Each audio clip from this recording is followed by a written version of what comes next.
महिमा अलेख शरणम। महिमा धर्म उत्कलर निजस्व धर्म, अर्थात महिमा धर्म सत्य जुगरु प्रारंभ होइछि। ये आदि सत्य सनातन धर्म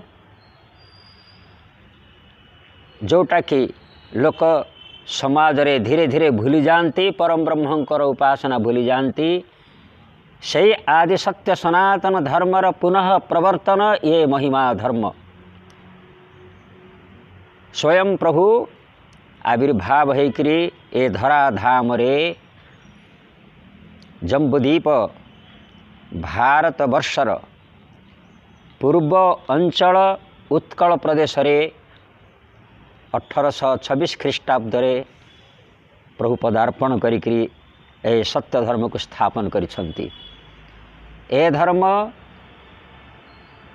ओडिशार गर्व एवं गौरव।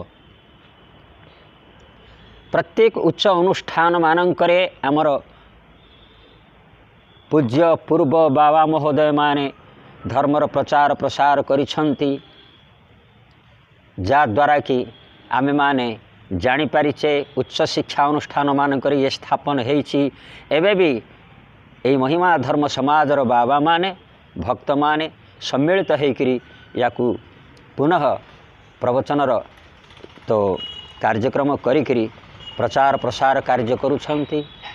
एही परिप्रेक्षी रे ओडिशावासी समस्ते जानी सारिलेनी जे जनवरी मास 11 तारिख रे रविवार दिन सकाळ 8:30 रु 3टा पर्यंत रेभेन्सा विश्वविद्यालय रे ऑडिटोरियम हॉल रे सेमिनार हब, आलोचना चक्र कार्यक्रम हब। एणु समस्ते बाबा माने, साधु संत माने, भक्त माने, जगत माने, श्रद्धालु माने समस्ते कार्यक्रम को आसिक उपस्थित हुंतु। आ मन रखिबे सकाळु सकाळु जल्दी जल्दी बाहरी पड़िबे भोरु भोरु। आ जो माने दूररु आसुचंती से माने आउ टिके भोरु ट्रेन बस रे आसिक पहुँची जिवे।